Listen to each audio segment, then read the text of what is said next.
Food cans used to be soldered with lead compounds, so much so that people living off of canned food may have died from lead poisoning. Thankfully, this is no longer a problem in the United States. Lead contamination was actually one of the first priorities of the FDA before it was even called the FDA back in 1906. It's great that newspapers now have online archives going back a century, so we can read about landmark historical events like FDA proposes lead-soldered cans be banned way back yonder in 1993, going into effect 1995. Evidently, it was complicated, because lead solder was grandfathered in as a prior sanctioned substance. Now that the lead is gone, though, are canned foods healthy? It primarily depends on what's in the can. If it's Spam Dandy, I'd probably pass. Let's give canned food the benefit of the doubt, though. What about canned fruit? Well, we know fruits and vegetables in general may help protect us from dying from cardiovascular disease, and when it comes to preventing strokes, fruit may be even more protective. But whether food processing affects this association was unknown. This study found that unprocessed produce, mostly apples and oranges, appeared superior to processed produce, but that was mainly orange and apple juice. I mean, no surprise whole fruit is better than fruit juice. What about whole fruit just in a can? Dietary guidelines encourage all fruit, fresh, frozen, and canned, but few studies have examined the health benefits of canned fruit until now.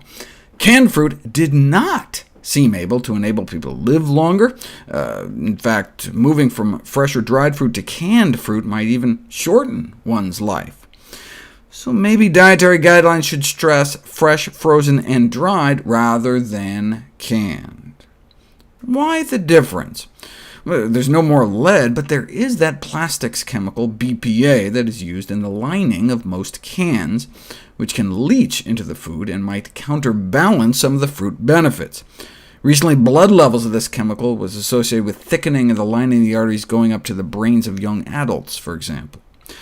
Canned fruit is often packed in syrup as well, with all that added sugar, and the canning process might diminish some nutrients, potentially wiping out 20 to 40% of the phenolic phytonutrients and about half of the vitamin C.